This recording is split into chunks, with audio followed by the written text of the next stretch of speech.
Hi, good afternoon, everybody. I don't know whether have you guys had your lunch or not, but I have about 35 minutes with you. So let us kickstart. Thank you, Etiqa and Singtel, for inviting PLB for today's session. I didn't know that it's a masterclass, but what I'll do is that I'll do my best. So this is our topic for today, and of course, I think that everybody in Singapore is very interested in the real estate market, especially for this year. And of course, we're coming to year end. So what I've decided to do is that because 2023 has been so interesting in the fashion that I think this year has one of the most real estate news that is hovering through our media space almost every week. And of course, start of the year, we saw a couple of US banks collapse, what they term as the banking crisis. We also have news like this, where we had a fresh introduction of ABSD. And in fact, this round of ABSD, which was on the 27th April 2023, was one of the biggest hiked in terms of ABSD for foreigners.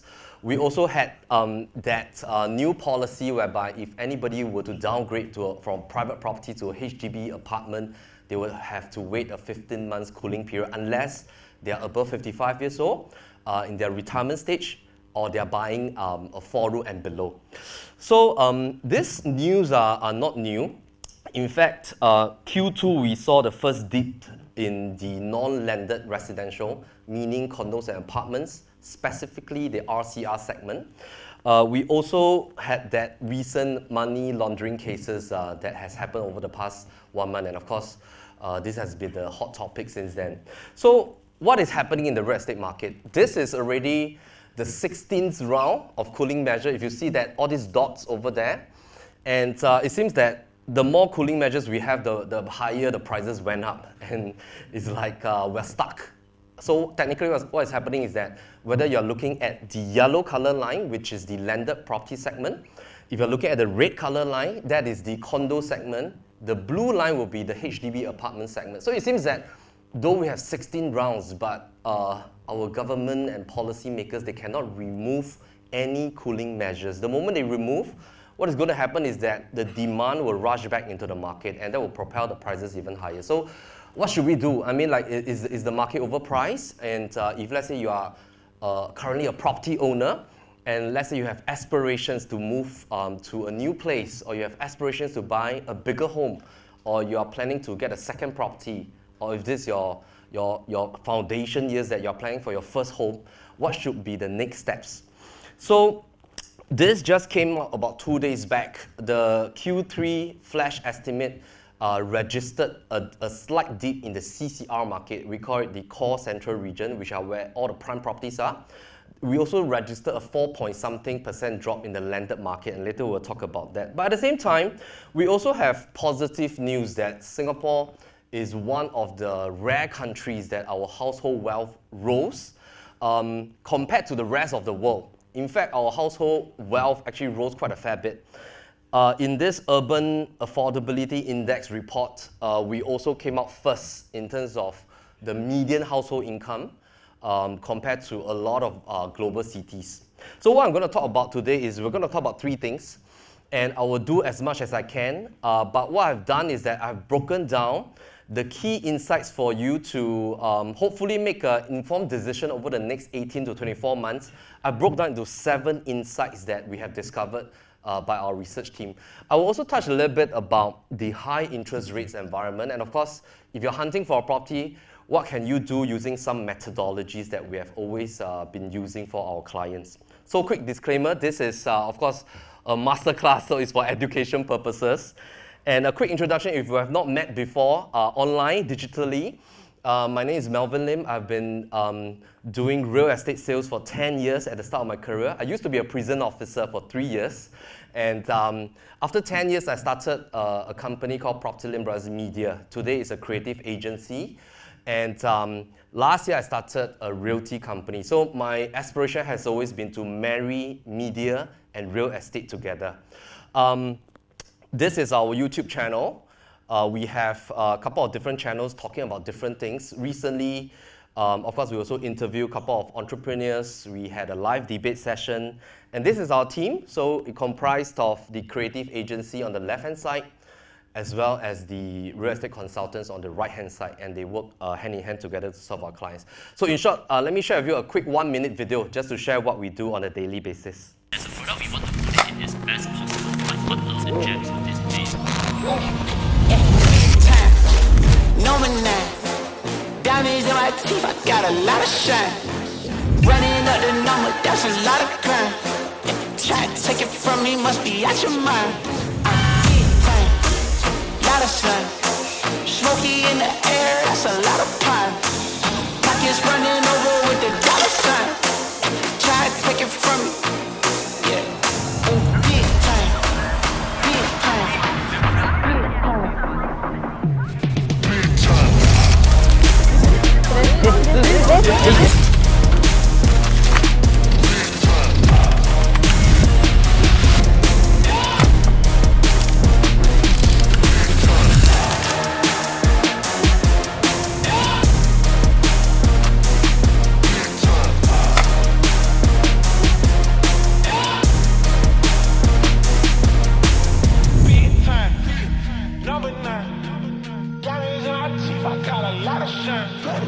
Running up the numbers, that's a lot of crime. Try to take it from me, must be out your mind. Diamonds in my teeth, I got a lot of shine. Running up the numbers, that's a lot of crime. Try to take it from me, must be out your mind. Lot of slime. Smoky in the air, that's a lot of crime. Pockets running over with the dollar sign. Try and take it from me, take it from me.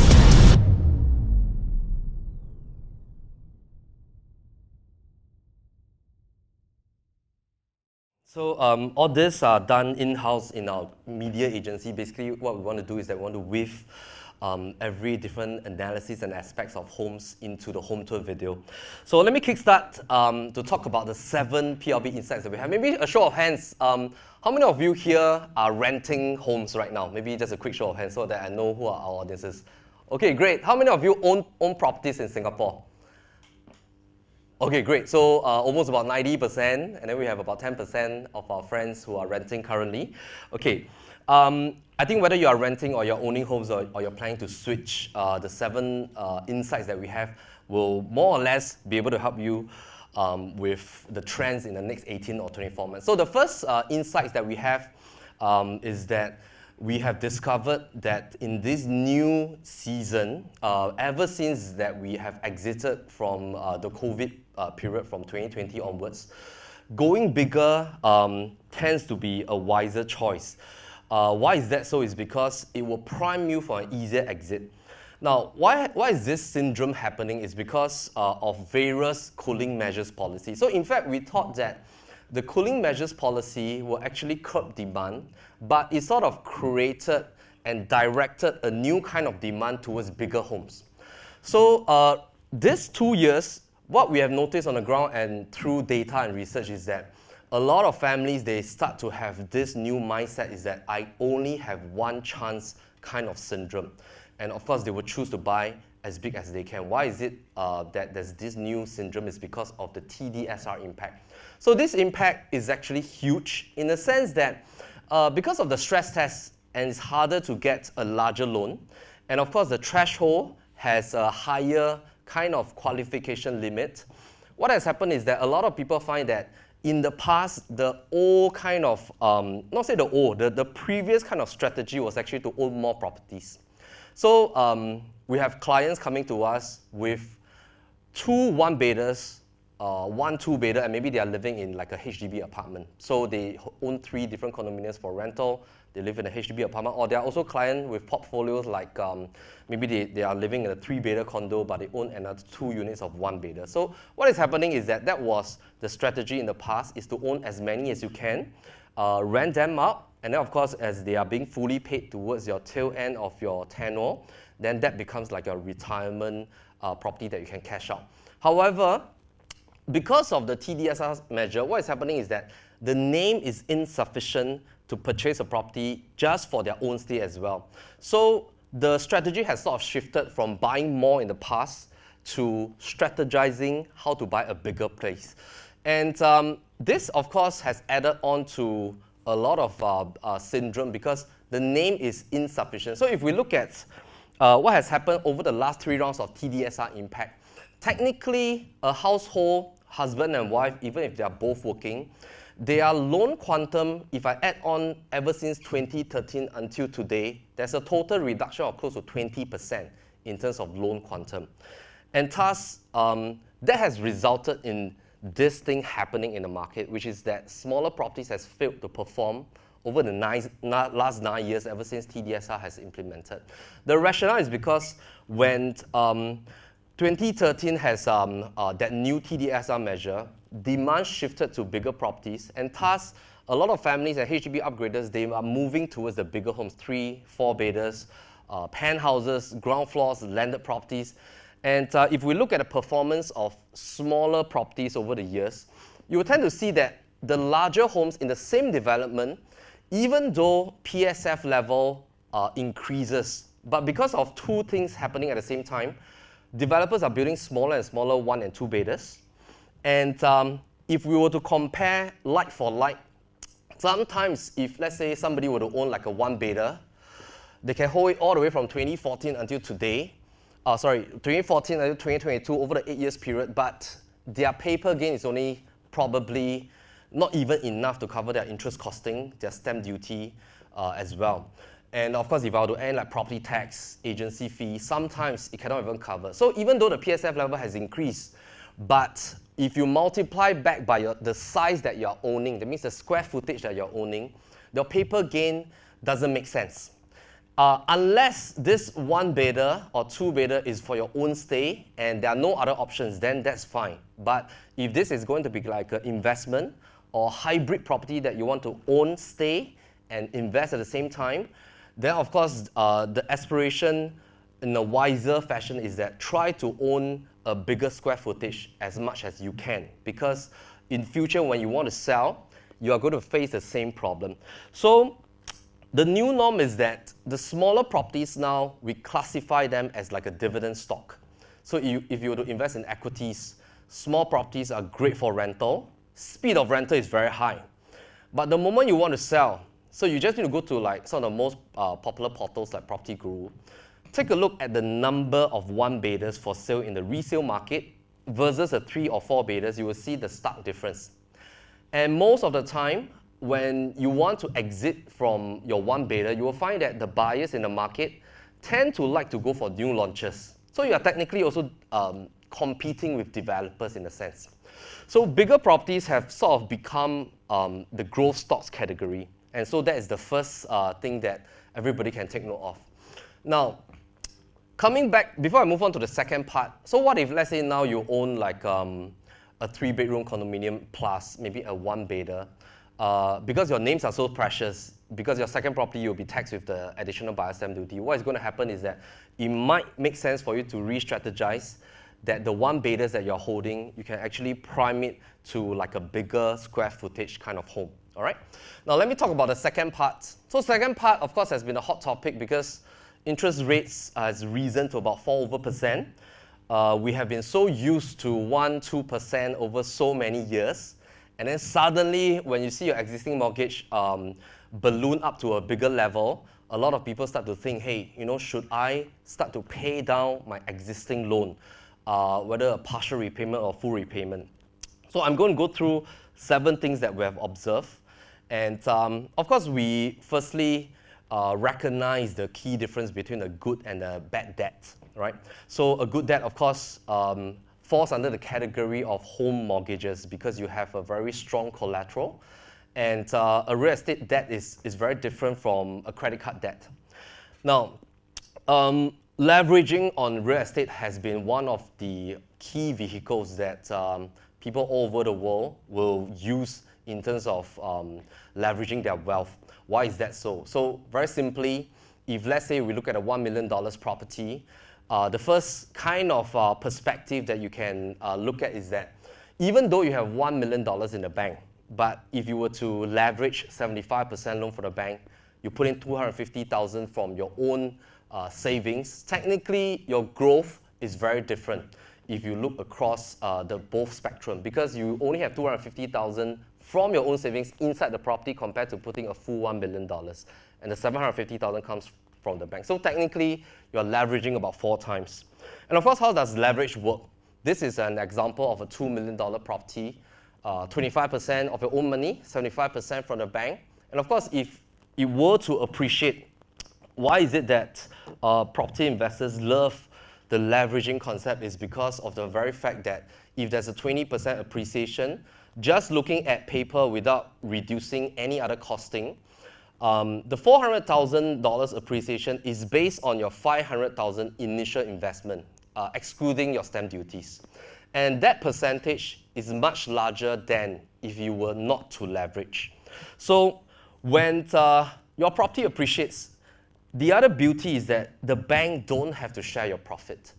And they won't come to you and say, hey, you make 400,000, give me 75% of your profit. There's no need for that. All they're interested in is your interest that you need to pay them through your monthly installment every month. Right? Next concept, of course, is that inflation erodes debt. So what is this inflation eroding debt? So of course, we always see on papers, inflation 3 to 4%. And this is a term that we came up within our team, is that real estate eats inflation for breakfast. Why is that so? It's because when your asset price is being inflated through inflation over the years, your mortgage that you owe the bank is also being deflated. Why? It's because you're paying down your monthly installment over the next 25 to 30 years with weaker money. And inflation has 2 actions at the same time. If you leave your money in the bank, it erodes your cash. If you leverage from the bank to let the 75% loan be inside your property, that 75% is also eroded at the same time. And of course, on the surface, we might be looking at inflation of 3%, but inflation does not include cost of vehicle and the price of property. So if you look at the back of baskets across the world, even in Singapore, inflation 3% does not comprise of the inflation in real estate. In fact, if we look at some Austrian economists, basically what's happening is that because of fractional banking system in the whole world, if you leave your money in the bank, your currency is being depreciated by 14% annually. You cannot feel it now, but you feel it through the property prices every year. You feel it through the car prices every year. So the strange thing about Singapore is that even though we can still get good hawker, low-cost food, I'm not saying that they have not increased in price, but the increase is marginal compared to the very important things in our life, like real estate and cars and things like that, right? So this is an example of paying down the monthly installment with a weaker money. So my mom used to tell me, hey, she used to, of course now she has fully paid a HDB, but she will tell me today that, hey, like my nickname is called Arvin. She like to call me Arvin, Melvin Arvin. So she will say that, hey Arvin, you know, actually my monthly installment until the end is only $600. Last time I should have bought a Masonette. And because the Masonette installment was $850. So every time she will look across the street, across this Masonette, but she's staying in a 4-room flat. And but if I were to bring her back 30 years back, $600 was very big. But she's still paying the same $600 until recently when she fully paid her property. And of course, in 2047, when we are paying a monthly installment like this, maybe in that period, 20 over years later, you might think that, hey, 4,400 seems to be very small already because of inflation.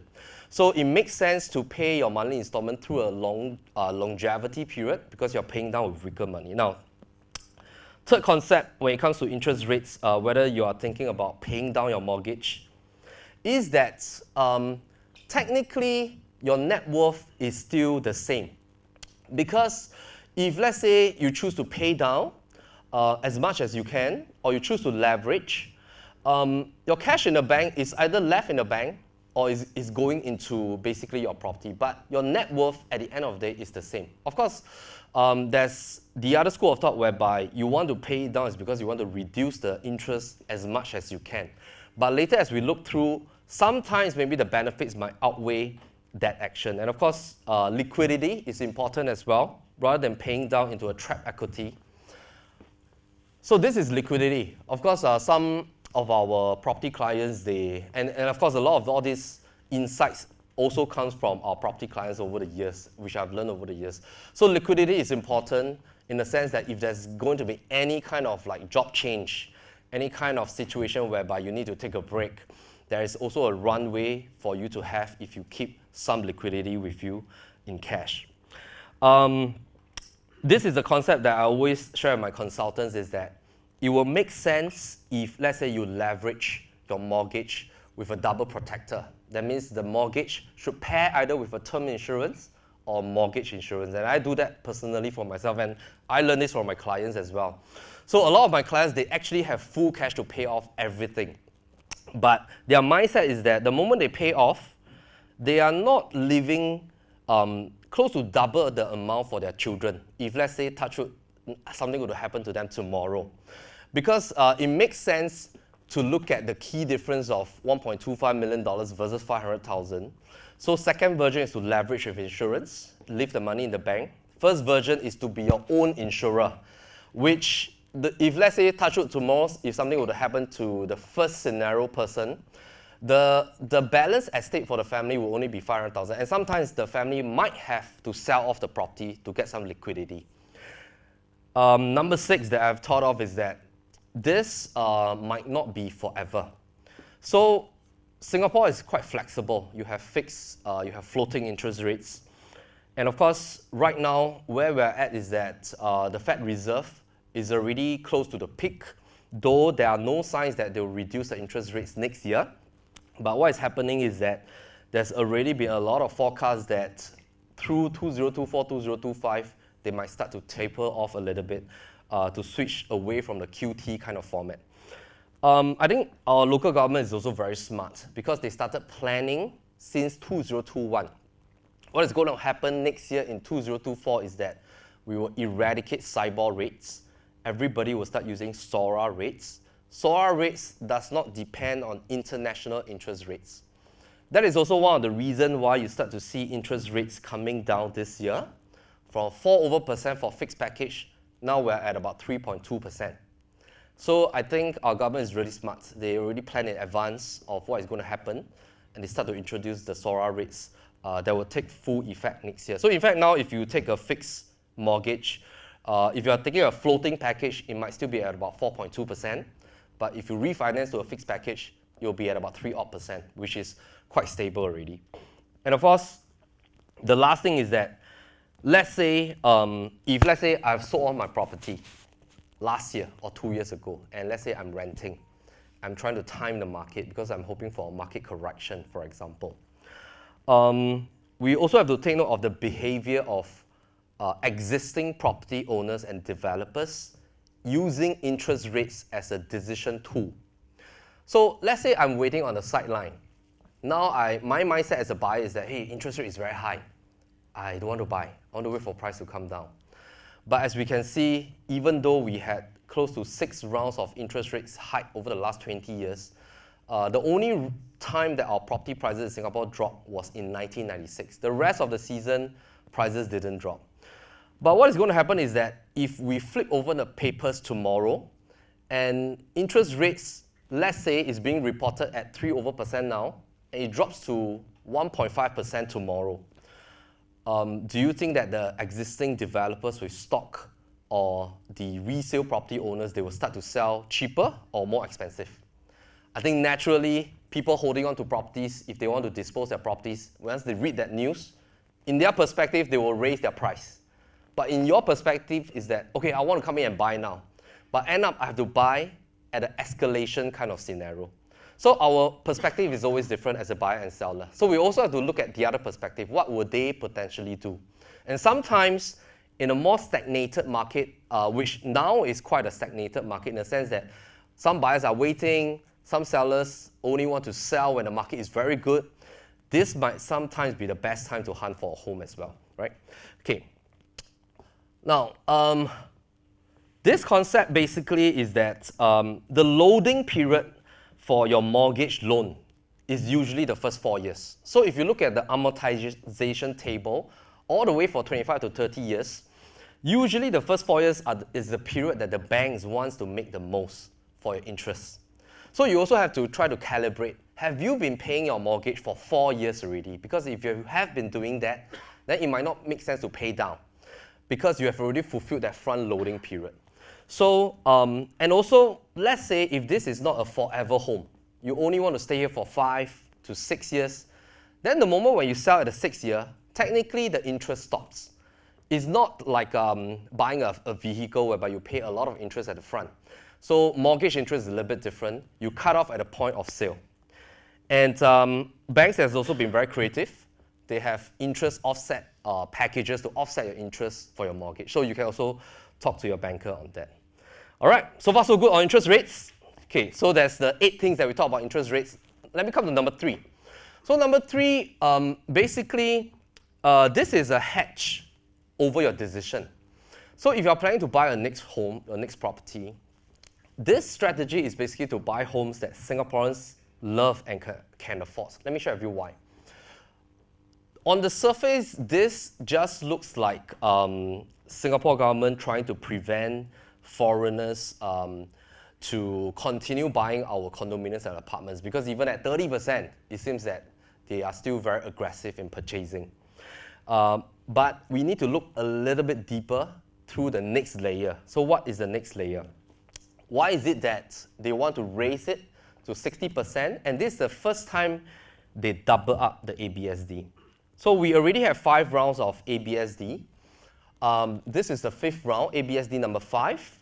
And this is the only round that there's a doubling effect for foreigners. So in the past, it's always been an increment of 5%, 5%, 10%, and suddenly plus 30%. And of course, Singaporeans' second home has now been raised to 20%. So sometimes it's good for us to dig deeper and see where are foreign investors buying. So across board, actually we don't have to be too concerned because they hover at about 5% of overall condos and apartment transactions. Singaporeans own about 80%, PRs about 15 to 20%. But what is alarming is that in the last close to 7 quarters, foreigners are buying mass market condos. There's a huge increment in foreigners buying OCR condominiums. That means like condominiums in Punggol, in Sengkang, in Woodlands. There's been a sharp rise in foreigners buying mass market condos. And thus, that was the reason why the government had to step in. Because just imagine next time a HDB upgraded family wants to buy and they're competing with foreign investors. And that's not very good news for our government. But one thing that we need to note is that we then went deeper to calculate the budget that now foreign investors have. And that is a sharp impact.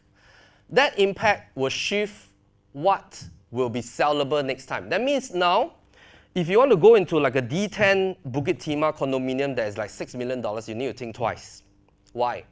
Because last time, we depend on foreign audience to take over all this property. So let's say I go into Bukit Timah, I buy a $6 million, $7 million 4-bedder freehold. My aspiration is that maybe I stay for 10 years after my kids finish ACS, and I want to exit. But in future, there might be no people to buy over my properties. Not saying that completely there's no people, but there's going to be a drop in the amount of foreigners that can absorb these properties from a resale market. So the shift has been from this actual budget. So for example, somebody that used to have maybe like a $9 million budget as a foreigner, in the past, they can buy something at $6.7 million with the 30% ABSD. But now with the new ABSD, they can only buy something at $5.4 million. So their quantum is affected. That means what they can absorb from the market is also affected. So as you plan your next decision in the CCR region, this is something that you have to take note in order not to be trapped in the situation that you cannot exit in future, right? So we call this limiting of risk. Unless there is a relaxation of ABSD, then things will change.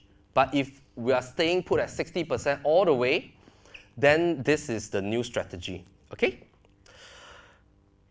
Now, move to number 4. 3 more to go, okay. Everybody doing good? All right? Okay, great. Now, OCR will be the new king.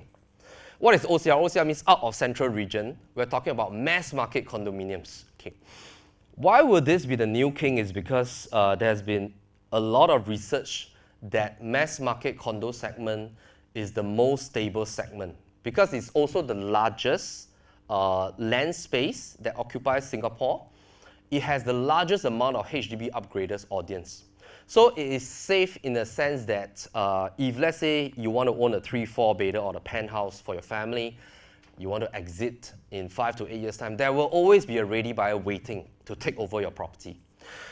And if you look at the trends, why is it that overseas family school that used to be at River Valley, just down the road beside Horizon Towers, why is it being moved to Pasir Ris? It's very strange. Why is it that there's now going to be 2 global Indian school in Punggol? I think our government is strategizing to ensure that the mass market segments is self-sufficient through the URA master plan. So there's hospitals, digital districts, and they're all populating in the north, northeast, east, and the west part of Singapore. So all these are not new news, but I think it affects our decision. Because when it comes to real estate, sometimes if it's our first property as a very young person, my young clients will always say, "Aya, Melvin, it's okay lah. I will stay in this house forever one." This is not possible. I've never seen my client do that. I mean, even though when they are young, 25 or 30 years old, they get married, usually the first home is the most emotional, and they will say that I will stay in this home forever. But after 5 years, they will surely call me, "Hey, I think it's time to change." Because our life stage and season changes. You start to do well in your professional life. You start to save a bit more. You want also to plan for your retirement, and you just want a bit more protection. So just imagine, it's perfectly fine to stay, of course, in a property all the way until maybe 65 years old. But assuming that you decided to take a step back from work at 55, 60, or 65, and averagely, let's say if we live until 80, 85, that 20 years is very important for planning. Because if you and your spouse minimum needs at least 50 to 80,000 to sustain for per year, then if you multiply that by 20, sometimes if you take your best years during your 20s, 30s, and 40s to invest in a real estate that you can stay, but it can also appreciate, that can be a vehicle to sustain the final stages of your life. So that's what a lot of our clients have been doing. And mass market condos, of course, is not just popular with foreigners over the last 7 quarters. In fact, it has also been very popular with PR buyers. Singaporeans, nonetheless, this has always been one of the key segments that Singaporeans love to have. I think it's also of the stickiness effect because a lot of families, they grew up in, let's say, example, if you grew up in Woodlands, you bought your first HDB near your parents, your kid starts to go to school there, childcare and all that. Sometimes the first instinct is to hunt for a private property in the same district as well. So that's one of the rationale why transaction volumes has remained high. Number 5, all right, landed. If let's say you are in a season that you can consider landed properties, this is still the best across all the residential classes. Let me share with you why. So this is the first time we registered a dip. And of course, when this news came out about 2 days back, I asked my research team to go in depth and find out why is there a dip. And this was the rationale. So it's a very interesting observation to see that the semi-D segment across the entire Singapore, in the last quarter, it went up. Inter-terrace segment went up. So for those of you who are keen in landed properties, this is something to take note. But the detached segment has a drop. Now, why was there a drop and where was the drop? So let's have a look. Now, the dip registered was primarily through the central region and the east region. But northeast region and north region is still registered a sharp rise through the detached houses.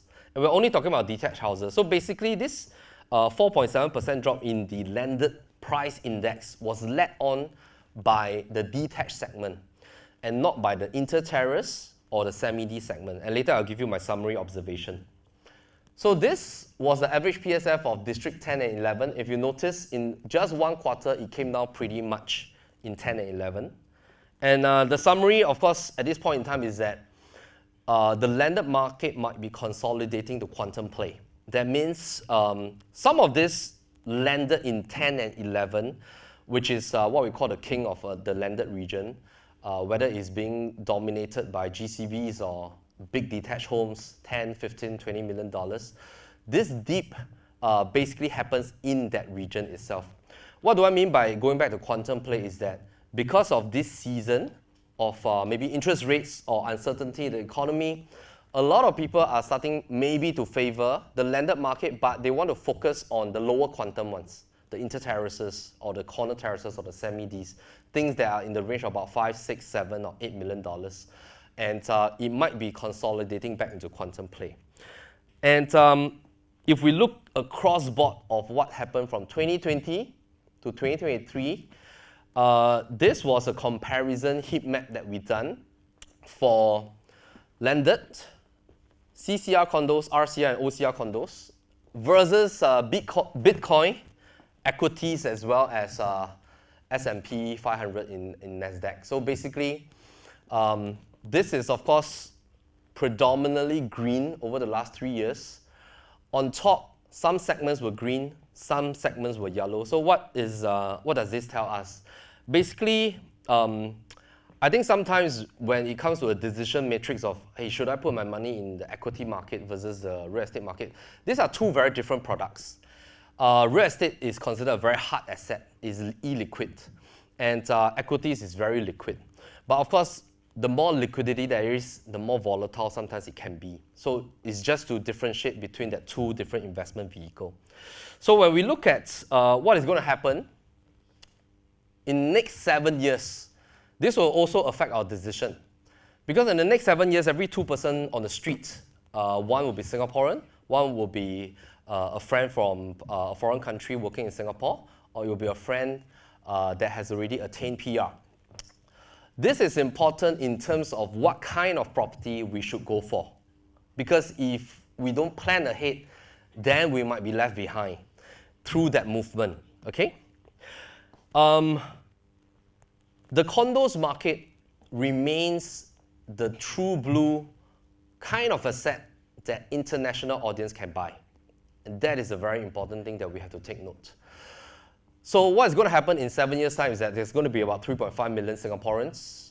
PR, we have 600,000. Foreigners working in Singapore, 2.9 million. There are also foreign investors not in Singapore. But the condo market remains the true blue international audience market. So it might be good if, let's say, at this whatever stage of your life, you can start to plan forward a little bit on what kind of residential assets you want to own. And Singaporeans, whether they are Singaporeans, PR, or foreigners, if you're in Singapore, because our rental rates are so high, the DNA that we all have is that we want to own homes. And our land is scarce. It's not like we're in another country whereby they can keep building and building. Our land is scarce. We have the highest home ownership rates. In fact, if you look at that 89.3%, this is us across all global cities. We have very high ownership rates, and thus, most homes are purchased for stay. It also translates to stability in price. It also translates to a little bit like a competition kind of stuff in the sense that if, let's say, a family don't work towards owning a real estate for their own usage, the inflation and the escalation in prices might cause this family to be priced out. So this is an important aspect to understand because of the DNA that Singapore have. And when we look at the supply segment, HDB apartments is about 1.2. This is condominiums. They are at about 360,000 in supply now. Landed is at about 73,000. And it's also good to note that this 350 to 360,000, if we break them down, actually is very little. Because on the whole island, there are 1.2 million HDB flats, but there are only 25% compared to HDB apartments. That means 1.2 million HDB, 360,000 condos, 73,000 landed. So when we look at the supply matrix, and bearing the fact that our land is scarce, and we further break down who are owning all the condos now. This is, of course, something for us to think about as well, because foreigners and companies, they own about 25%. and they are not going to sell. Why? Because if they sell now, they cannot buy back already. They have to pay 60% ABSD to buy back. So I would say that this 25% of inventory is stuck. So we are only looking at about 75% of the inventory, all right? And thus, if let's say you are deciding on your next move, should you look at this, or this, then we can look using what we learned during our economics lecture last time, is to look at which one has a more inelastic effect to price. What do I mean by this is that I can classify them through elasticity in terms of when the price of this type of home rises, will there be more homes built to stifle the price growth? Very clearly, if it is inelastic, the better it is. So what do I mean by this? This is, of course, why HDB apartments are more elastic. Because HDB apartments are not meant to make money. They are meant for own stay, right? And the moment price rises, it attracts policy to increase the supply. So it is very elastic. And thus, when it's too elastic, the price growth is stifled. If it's very inelastic, the price growth is more certain. And of course, you will always see things like this, even for condominiums, because condominiums also remains as an aspiration for Singaporeans. So they also cannot let it go up too fast, right? But it is still harder than a HDB apartment because of its restricted supply. And this is a result of rise in HDB prices. And thus, I think it is very important to plan ahead, is that the moment, let's say you start to think about your next move, you can look at the harder asset. Even condominiums, they belong to a harder asset because of the supply quantity that I was showing you. And every year, condominiums only increase by about 10,000. There's only 10,000 brand new GLS being released approximately, but HDB BTOs are increasing at a rapid rate. So we're building about 150,000 homes in the next 3 years. So that's the key difference between elasticity. Last two.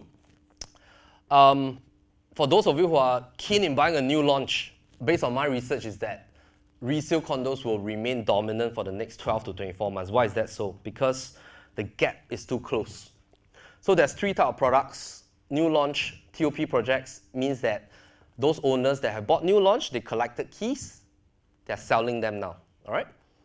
These are the resale condos. So this year, 47 launches, 38 TOP projects, and then of course you have resale options. So based on our own methodology called disparity effect, my own opinion is that for the next 12 to 24 months, resale will be the main dominant category that has the sharpest rise in price. The rationale is because it takes a little while for buyers to get used to the new pricing for new launches. They might adopt a little bit of a wait-and-see approach. TOP prices is also very close to the new launch prices, and this is the most lagged category. So in the next 2 years, my forecast is that resale condos will start to rise up at a steeper rate until it becomes a little bit too close to the TOP versions. Then it will take a stagnation period for about 2 to 3 years, and then these two categories will start to move. So that's my forecast. And let me just move forward because of time constraint. Okay. So maybe if you all want to understand more about this methodology, you all can scan this QR code. I'll also pass it on to the team later. So if you all want to scan, you all can scan now. This will explain to you in depth on disparity effect. Sorry, how much time do I have left? Okay, all right. Now, last part. If you really, really want to buy a new launch, we have 4 frameworks. Don't worry, later I'll pass you the QR code. Okay. So, if you really want to buy a new launch, because maybe, so I also have clients that say, hey, Melvin, I just want to buy a property that people stay before. I just want to buy a new launch. Can, but you have to see if it's overpriced. You can scan this QR code. It will let you watch a full video on how to use the 4-step process to analyze if the new launch is overpriced. So this is just the last thing that I want to share with you. Final. This is the number 7 route, is that after 14 years, because of the new National Day measure, what is going to happen is that we might face a diminishing amount of HDB upgraders, but that is in 14 years' time. And the rationale is because the lottery effect has technically been removed. So this is going to cause a shift, but it will not happen so fast. I've also explained that in depth in one of my videos, but to move very quickly is that most people that might be able to own private properties 14 years later are people who own private properties now. So this might be the new thing that will happen in 14 years' time because of the shift in our BTO policies. Okay? Now, I want to move very quickly to the final slide so that maybe Nicola, you can help me move to the final one so everyone can scan. The last slide, yeah. So the last slide, basically, once you scan the QR code, I just hope to add value to you. We can move to the final, 上一个 slide, 多一个. Okay, so these are the 7 things. Yeah, so the 7 insights that we have. But of course, things will change. These are for the next 12 to 24 months, and our research always move along with what's happening in the market. Final slide, please. Thanks, Nicola. Yeah, so you can scan this QR code. The things that I mentioned, I hope they add values to you. And meantime, have a great, today is what day? Thursday. Friday. Have a great weekend ahead. All right, thank you. Cheers.